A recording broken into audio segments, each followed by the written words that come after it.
महाबोधि मुक्ति आंदोलन में नया मोड़। चंद्रशेखर आजाद से भिड़ने की कोशिश में पंडित ने की हदें पार। बौद्धों के खिलाफ भड़काने की साजिश। पूरे भारत में फैला आंदोलन तो घबराए विरोधियों ने चंद्रशेखर आजाद के खिलाफ खोला मोर्चा। राजनीति का आरोप लगाकर डिरेल करने की कोशिश। आंदोलन को खत्म करने के लिए बंद कमरे में बनाया जा रहा प्लान। बौद्ध कर रहे सड़कों पर घमासान। पुलिस कर रही आंदोलनकारियों को परेशान। महाबोधि मुक्ति आंदोलन अब पूरे देश में फैल चुका है, जिसकी लड़ाई सड़क से लेकर संसद तक लड़ी जा रही है। सड़क पर जहां बौद्ध भिक्षु अपनी मांगों को लेकर अड़े हैं, तो संसद में चंद्रशेखर आजाद मोर्चा खोले हुए हैं। लेकिन अब उनके खिलाफ भी एक साजिश रची जा रही है और अम्बेडकरवादियों को बदनाम करके बुद्ध से दूर करने की नाकाम कोशिश हो रही है। सबूतों के साथ इस साजिश के प्रमाण आपके सामने रखेंगे, लेकिन उससे पहले आपको चंद्रशेखर आजाद का वो बयान जरूर सुनना चाहिए जिसकी वजह से पंडे उनके खिलाफ उतर आए हैं और साजिश को अंजाम देने की कोशिश हो रही है। क्योंकि भारत एक धर्मनिरपेक्ष राष्ट्र है। मोदी जी खत्म कर रहा हूँ, खत्म करिए। तो आवाज का हाल देख लो आप क्या करिए, कंप्लीट करिए प्लीज। भारत एक धर्मनिरपेक्ष राष्ट्र है, लेकिन मैं ऐसा समझता हूँ जिनकी सरकार है उन्हीं की बात होगी। मुसलमानों की, जैनों की, सिखों की, रविदासियों की और बुद्धिस्टों की जो आंदोलन कर रहे हैं और पुलिस लाठी मार रही है, मैं समय रहते चेतित कर रहा हूँ। सरकार को चिंता करनी चाहिए कि बुद्धिस्टों का अपमान ज्यादा दिन बुद्धिस्ट बर्दाश्त नहीं करेंगे। महाबोध विहार हमारा हक है और वो देना पड़ेगा। आपका बहुत बहुत धन्यवाद। जय भीम, जय भारत। चंद्रशेखर आजाद ने इससे पहले भी ऐलान किया था कि हम बौद्ध भिक्षुओं को इस लड़ाई में अकेला नहीं छोड़ेंगे और भीम आर्मी ने जाकर अपना समर्थन उन्हें दिया था। लेकिन इससे अब पंडे पुरोहितों को परेशानी हो गई है और वो चूड़ी टाइट करने की बात करने लगे हैं। लेकिन यह जो अम्बेडकराइट बौद्ध हैं, जो रोज पानी पी पी करके ब्राह्मण विदेशी है, ब्राह्मण फलाना है, ब्राह्मण दिखाना है और एक विशेष पार्टी की राजनीति करते हैं और उनका वोट बैंक बढ़ाते हैं, तो इनसे सावधान रहना है और इनको समय समय पर चूड़ी भी टाइट करनी है, इनको ठीक भी करना है। स्वामी आनंद स्वरूप किसकी और किससे चूड़ी टाइट करवाने की बात कर रहे हैं? अम्बेडकरवादियों से इतनी नफरत के पीछे की वजह क्या है? अगर बौद्ध ये कह रहे हैं कि जब मंदिर, मस्जिद, गुरुद्वारा और चर्च में कोई गैर धर्म का पंडित, मौलवी या पादरी नहीं हो सकता, तो फिर बौद्ध मठ में हिंदू पंडित क्यों? तो इसमें गलत क्या है? लेकिन मैं पूछना चाहता हूं, आपने उसमें एक वीडियो देखी होगी, त्रिपुरा के एक बौद्ध भिक्षु जो लगभग 80 साल के हैं, वो रो रहे हैं और वो कह रहे हैं कि बुद्ध के मंदिर में अवैध कब्जा। ये देखकर मेरे को रुका नहीं जा रहा, मेरी आंखों से आंसू बहे जा रहे हैं। उस वीडियो को देखकर मेरा भी मन द्रवित हो गया।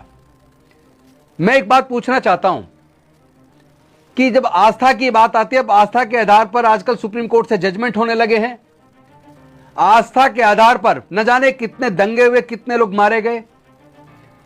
तो जब आस्था, आप अपनी आस्था की इज्जत चाहते हैं, तो दूसरों की आस्था की इज्जत आप क्यों नहीं करते?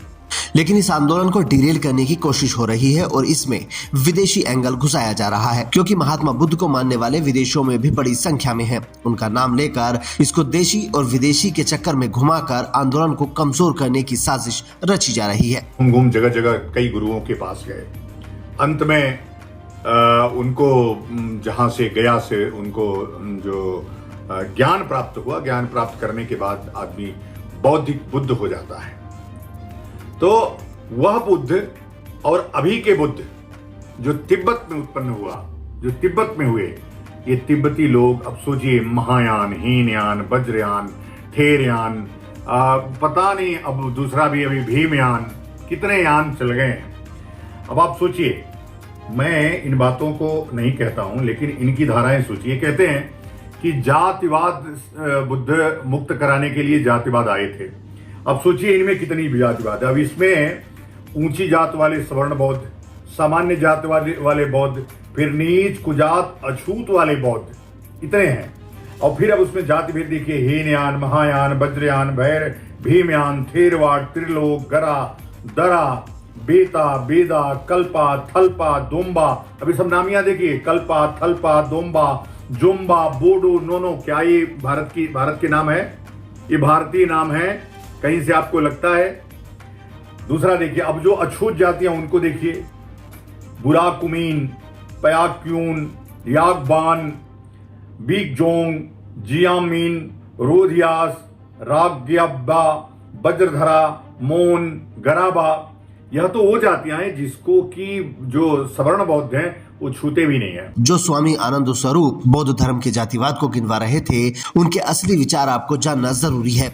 इनकी ये पोस्ट देखिए जिसमें वो लिखते हैं कि वर्तमान बुद्धिज्म इस्लाम की बी टीम है और ये सब मिलकर देश को अस्थिर करने में लगे हैं।